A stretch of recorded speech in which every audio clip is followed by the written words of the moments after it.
Oy, magandang hapon. Magandang hapon po sa ating lahat mga kabig. Mga ah, ano ba? Nakalimutan na no sa tagal ng panahon. Anyways, magandang hapon po sa ating lahat mga kabig, mga katoto ha.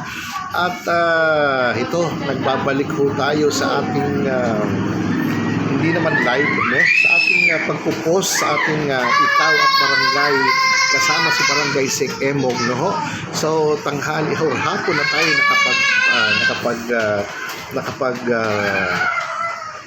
video patungkol po do sa ating talakayan ngayong hapon ito. Siyempre ito po ay patungkol pa rin din no, sa BSKA 2026 na kung saan ay malapit na mga kabig ano, yung pinaka-aasam ng ating mga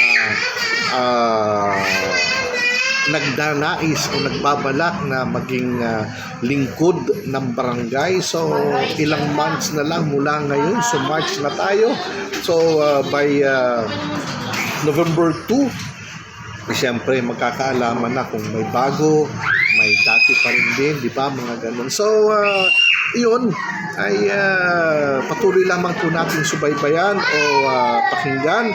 Pero the reason kung bakit gusto kong balikan uli ito, dahil mayroon pa rin ho mga kababayan natin na hindi ho nakakaintindi, hindi ho nakakaunawa ano ho ba talaga ang kalagayan. Kasi syempre yung iba naguguluhan dahil ang dating term ng barangay officials maging ang SK ay 3 years no, 3 years term po sila. So sa isang term, 3 taon no. So mayroon silang 3 term. So ibig sabihin kung 3 taon yan, sa isang term times 3 is 9 years po silang maglilingkod. Tama po ba? Ano ho? So mas mainam na talagang himayin natin no. So yun ho yung dating kalakaran. Ngayon po sa bagong batas ng Republic Act 12232, yung 3 term or 3 years no sa isang term ay ginawa na po itong 4 years term. 4 years no. 4 years na po ito, hindi na 3 years sa isang term.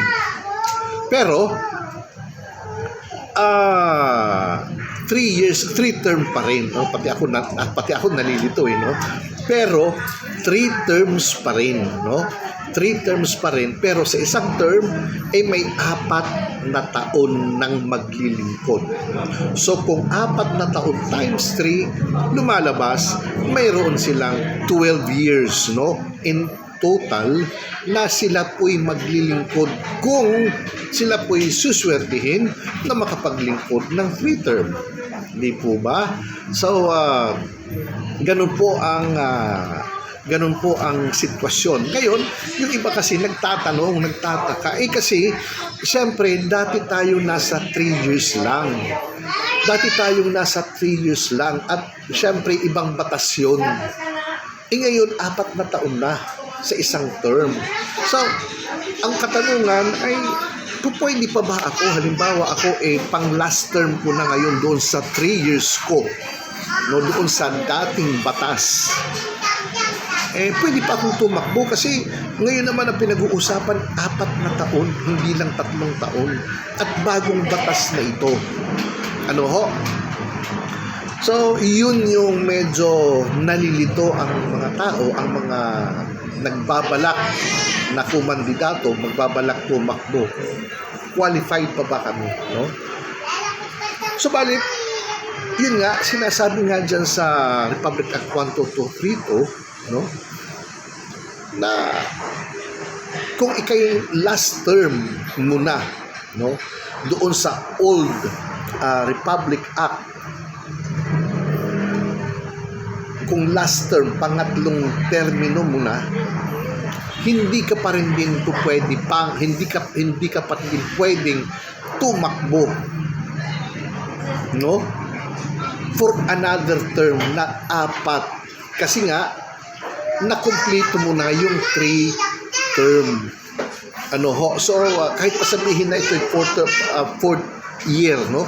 4 na taon na siya.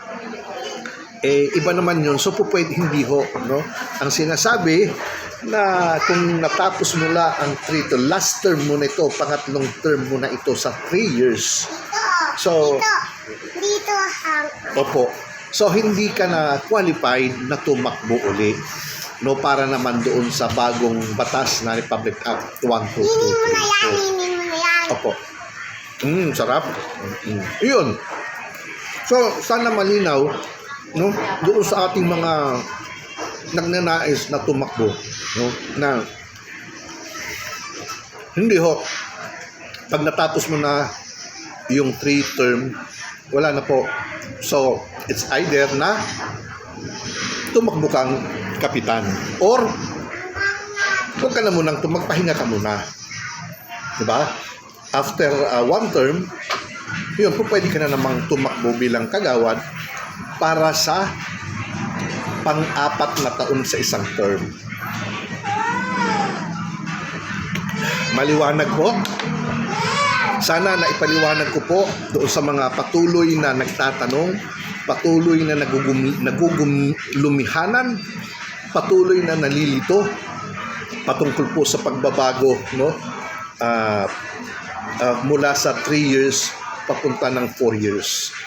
Although 3 term pa rin din. Ang SK, ganun din. No? Ang SK mula doon sa 3 years, no? Mula sa 3 years, kung natapos mo na yon, naging SK chairman ka na, wala ka ng chance na tumakbo po uli para sa 4 years, no? Bilang SK, hindi na. So, it's either natatakbo kang barangay kagawad. Ano po? So, hindi ka na qualified doon na bumalik ulit. Pero kung kagawad ka po, kung kagawad ka lang po, SK kagawad, at hindi mo pa nare-reach yung limit doon sa pagtakbo bilang barangay, bilang SK kagawad, qualified ka pa rin din, pwede ka pa rin tumakbo bilang SK kagawad. Wala hong problema doon. Okay? Well, kung ikaw SK kagawad na gusto mo namang tumaas yung ranggo mo, gusto mong maging SK chairman, wala naman ding problema. But then again, sinasabi ko nga, kung ang edad mo ay nasa tawag nito, sakop pa rin din ng batas na pwede ka pang tumakbo bilang SK kagawad, pwede ka pa rin dito.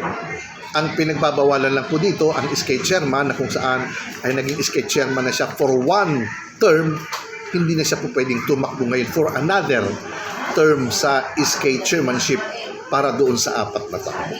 Okay po? Alright, so kung naunawaan po ang ating pong diskusyon ngayon ng paglilinaw para po sa patungkol po sa termino ng mga kumakandidato o kakandidatong SK at barangay officials, sana po'y naging malinaw po sa inyo.